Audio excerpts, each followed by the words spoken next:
Mag-vlog ka. Okay. Oh, what?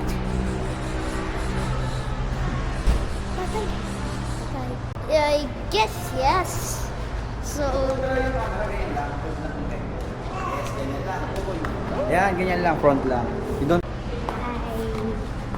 ano kaya pili natin guys? Jump, stop. Wow! Hi God.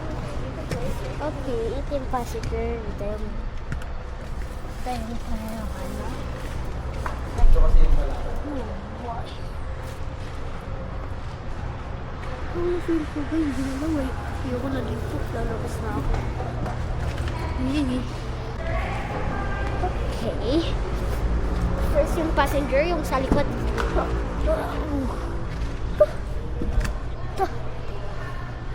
Yung pinanood natin. Yung yellow ano. Dash driving. Ayan na naman. Nakaupo.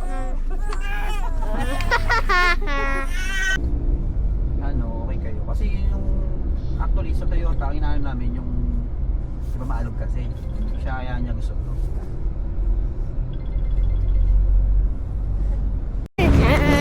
Ay, utot.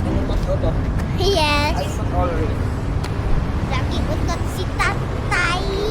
Utot na utot si tatay. Ay, dabo mo. Toyota naman. Toyota. Toyota naman ang aanay natin. Ay, Chef. Toyota. Yun na.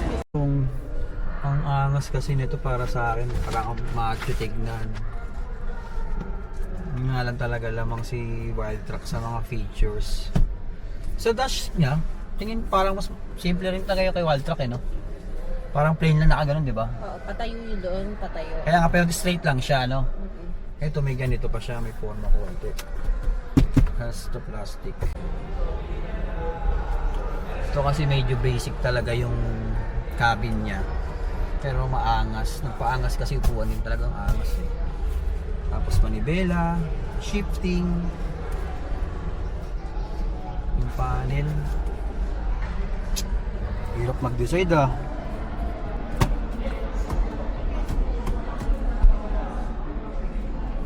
Power, eco, pipintin mo lang dito.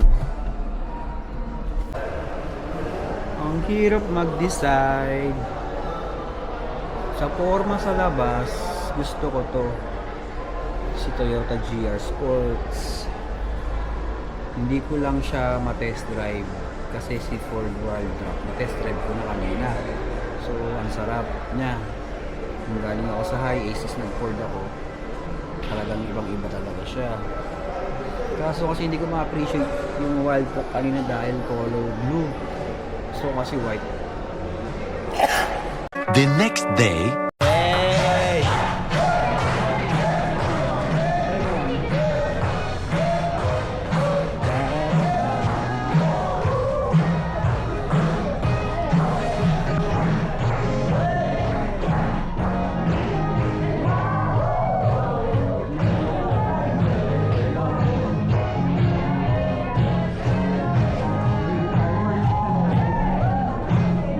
Congratulations on the brand new Ranger Wildtrak.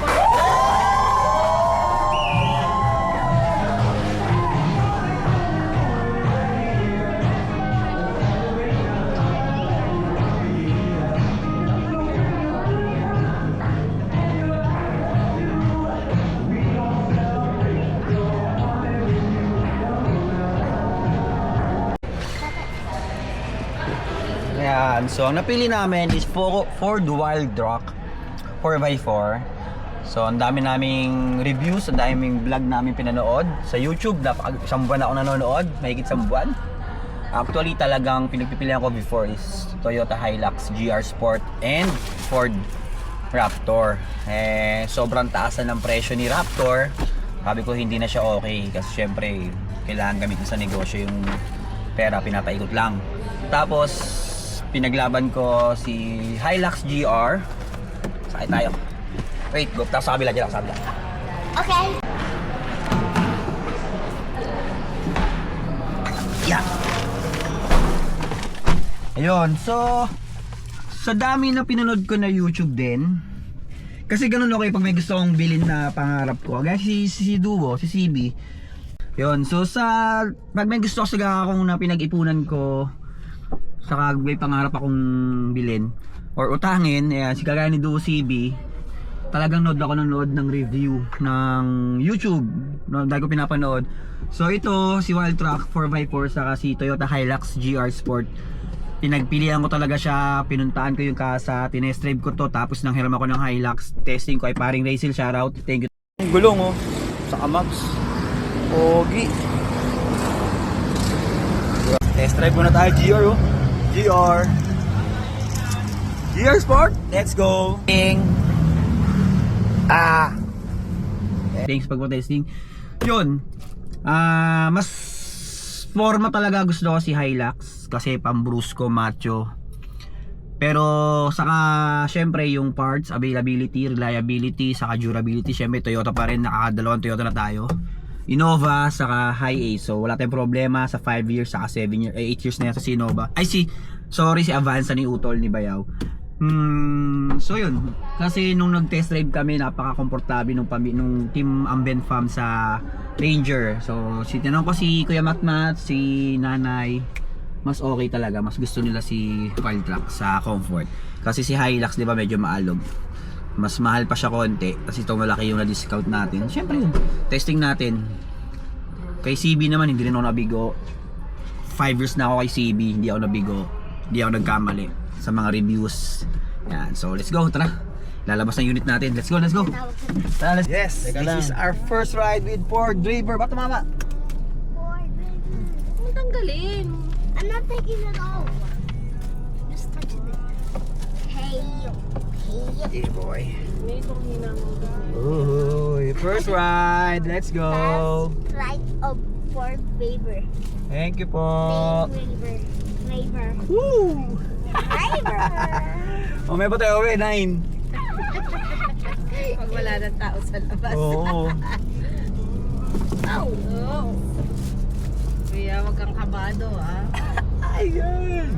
Kabado. Oh my God. Aking sumabot. Siyempre.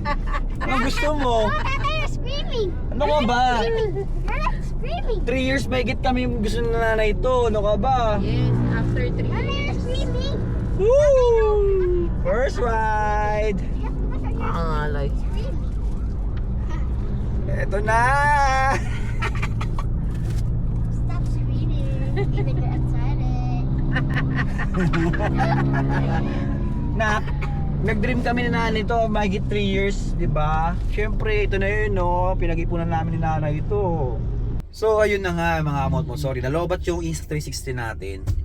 So, continue tayo. Ayun. So, gusto ko lang mag-big thanks. Ayan, gusto ko lang mag-big thanks. Ayan. Gusto ko lang mag-big thanks sa napakabait. Siyempre, napaka-sexy at napakagaling. At napakaganda naming bank manager, si Ma'am Bibs Jelay. Ayan, napakalupit siya. So, si Ma'am Bibs, ha. Ayan, so kasi 2022 nung nagkakilala kami, nag-inquire na kami sa kanya about sa pick-up. Raptor nga yung usapan namin eh. Tapos yan, kinukulit niya na kami, sige boss, sabi ko, wag muna kasi may ongoing pa akong loan, car loan, yung si Quatre nga. Si Quatre, hindi ko kaya sabayin yung monthly. Tapos, fast forward, 2023, 2024, saka 2025, sila ni Mrs. nag-uusap sila, isusurprise daw ako ng birthday gift ko. Natunugan ko. Sabi ko, wag ma'am, wag muna kasi meron pa akong 1 taon kay Quatre. Tapos yun nga, ang pinaka-problem ko pa isa is yung garahe. Hindi kasi kakasya yung si Quatre saka pick up sa garahe namin kasi meron pa kami 3 motor. So hindi talaga, yun yung pinaka-problema ko last year. Pero nung dumating yung November and December, lagi ako may nakakasabay na pickup truck na napaka-pogi. Raptor, Wildtrak, saka Hilux. Sabi ko, patay ito na, sign na. Nag-start na ako manood ng mga reviews ng Wildtrak, saka ng Hilux GR Sport. Si Raptor, ano ko na siya, tinanggal ko na kasi sobrang, yun nga, masyado siyang mahal. Tapos, tingin ko hindi siya babagay, saka mabigat monthly. Yun na yun, basta yun na yun. Ayun. So 2025 December, yun na, watch hanggang January. Tapos ito na, nagpunta na kami ng mga kasa, punta na kami ng test drive. Tapos ito na, napakagaling. Nung sinabi ko kay Ma'am Jelay na, ma'am, okay na, final na, let's go na, game na. Putik, wala pang 1 week, approve agad tayo. Ang bilis, parang ilang days lang yata, approve na. Sabi niya, boss, game na, approve ka na, ganun, congrats. Di nga, di ba? Napakalupit. So sa mga gusto mag-car loan, message nyo lang si Ma'am Bibs Jelay, napakasipag niya sa anak. Ako po, napakaganda. Yan, napaka-sexy pa. So, thank you Ma'am Bibs Jelay. Ikaw yung isa sa mga tulay, saka at least nag-antay ka rin. So, since day 1 naman, alam naman niya yan. Thank you. Yan. So, game, bakit ba tayo kumuha ng pickup trucks? Kasi bukod sa pangarap natin to, syempre, dumadami na si Ambem pa. Bali, meron na akong 3 boys, may 3 boys, ayan. Syempre, hindi namin siya makasama pag puro kami motor ni Mrs. Kami lang mag-e-enjoy. So, paano naman sila? Inspired by Ong Fam, syempre. And, ayan. Gagamitin namin to para i-enjoy yung time na maliliit pa sila. Para bang lumalaki sila, meron kaming natatanim na magandang alaala. Tapos syempre mga lesson din syempre. Yan, inspired kasi nga Ong Fam. Tapos ito pa, si Ford Wild Truck namin, may pangalan na siya. Si Ford Raver naman siya. Ford Raver. Bakit Ford Raver? Kasi meron kami pinapanood, bukod kay Ong Fam, meron kami nagustuhan na vlogger na camping, tapos namamasyal gamit motor, saka pag pick up, saka yung van din, kasama naman yung family.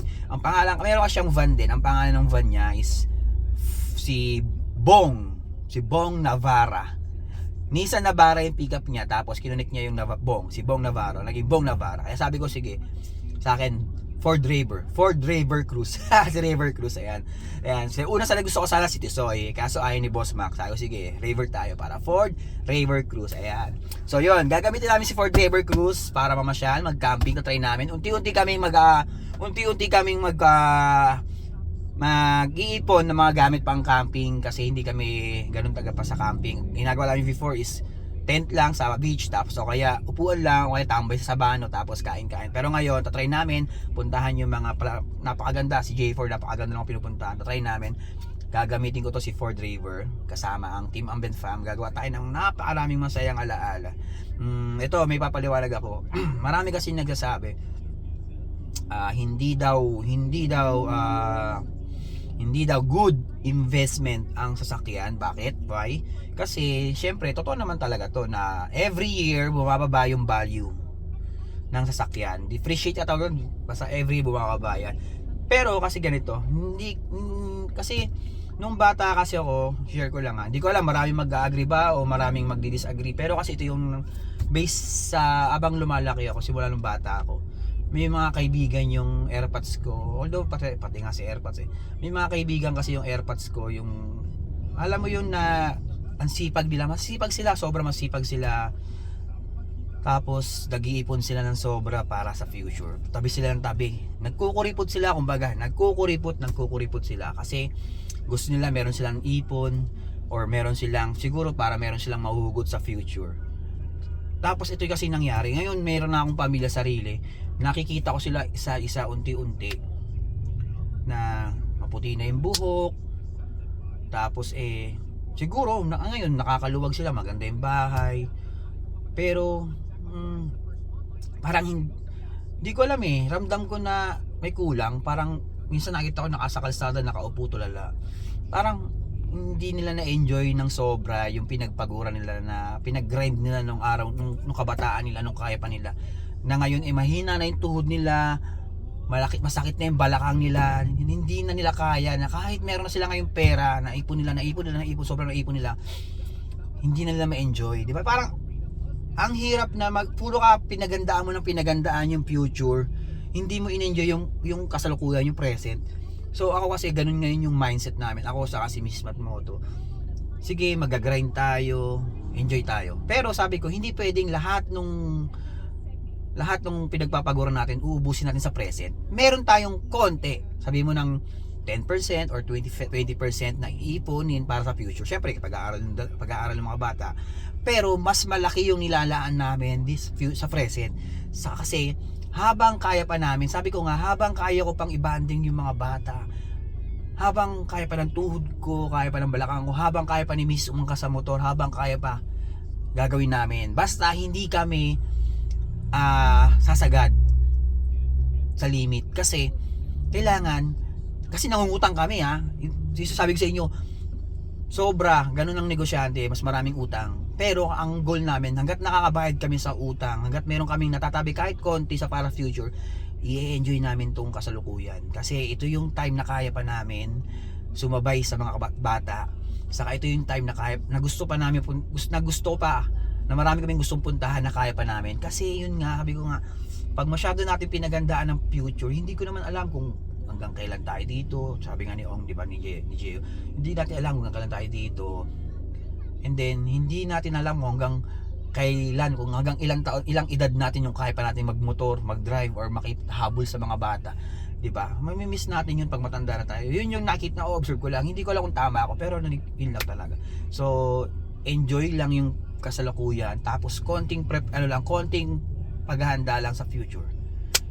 Ayan, kasi ako hindi ko talaga isusubo lahat sa kanila, sa mga bata, sa ang anak ko yung iipunan ko yan na sobra, bibigyan ko lahat ng lulu. Hindi, bibigyan ko lang sila ng konting pampuhunan, tapos kayo na bahala diyang dumiskarte, kayo na bahalang palaguin yan, o kayo na bahalang mag-grind pag oras nyo na. Kasi sabi ko, pag ayun naman nang nandiyan sa time na yan, kayo na bahala.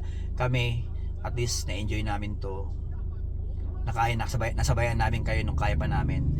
Ngayon tatawa na lang tayo, ngingiti tayo. Sana hindi ako magiging kagaya ng iba na nandun sa kalsada na nakatulala, na hindi ako nabasa. Yun lang naman basta ang punto, enjoyin mo yung kasalukuyan. Huwag mong masyadong stressin yung sarili mo sa pag-iipon para sa future. Kasi hindi mo naman talaga alam, walang nakakaalam sa future. Oo, magandang paghandaan yung future, pero huwag sobra-sobra. Yung tama lang. Wag mong i-sacrifice yung pwede mong magawa sa present para paghandaan yung future, ha. Yun lang naman, yun ang sa akin. Hindi ko alam may mag-a-agree ba o hindi. Basta kanya-kanya naman tayo ng opinion. Yun lang yung sa amin, ha. Basta ito, masaya kami ngayon na meron na kaming ito na si Ford Raver. Kung merong mga negative, okay lang, wala nang problema. Basta kami, masaya kami. Thank you sa mga natutuwa sa amin, ha. So ito lang, enjoy lang. Thank you. Let's go Ford Raver. Let's go. Yeah. Let's go. Mag-enjoy tayo. Let's go.